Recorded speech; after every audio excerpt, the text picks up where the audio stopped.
Okay, so my opponent argues again that it's experience and not maturity that causes teens to be good drivers, and that the crash rates will just go up when people turn 18.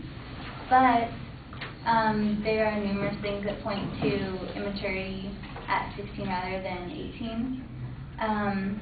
Teen drivers fatally injured in automobiles, more than 1/3 were speed-related accidents.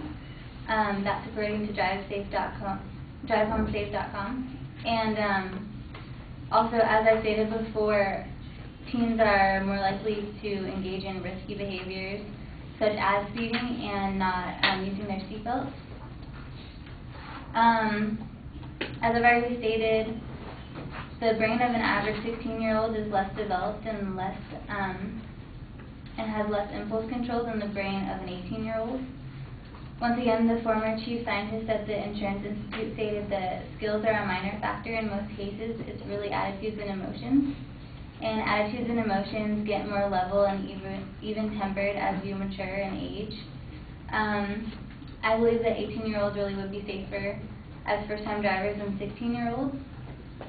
And even if it is kind of a balance between maturity and experience, it's better to take one out of the equation.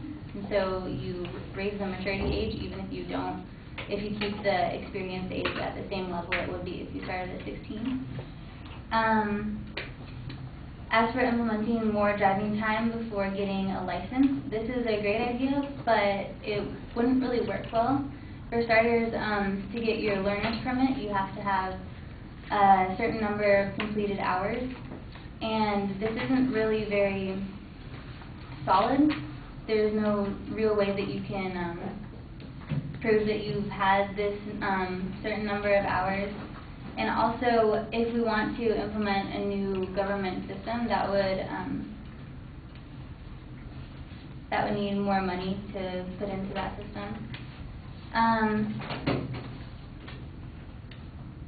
So my opponent is right in that graduated driver's licenses work, but I believe driving the licensing age would be better. This is proof, again, in the pilot program in New Jersey when they raised the driving age 1 year above the national age, which was 16, and they raised it to 17. And this is just a couple of years, but we can keep the most dangerous drivers off the road until they've matured a little bit more. It is true that parents do get sick of, chauffeuring their kids around and driving them around when they're old enough, and like you pointed out, a lot of parents trust their kids when they start high school at 14. That's true, but 2 years just isn't that much more time when you could save a lot more lives. And I'm sure the parents of the 5,000 teens who died last year would be happy to drive them around for 2 more years.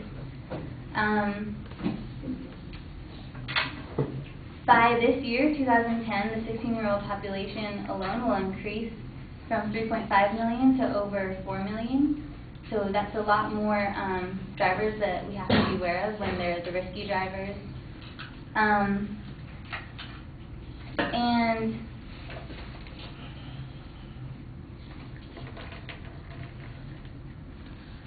teenage driver facts. Deaths each year, over 5,000 teens aged 16 to 20 die due to fatal injuries caused car accidents. About 400,000 drivers aged 16 to 20 will be seriously injured. These are staggering statistics that we really don't want to happen. So, also, in addition, the USA Today poll found that 53% of people they surveyed think teens should be at least 18 to get a license. So many Americans are already behind this proposed policy.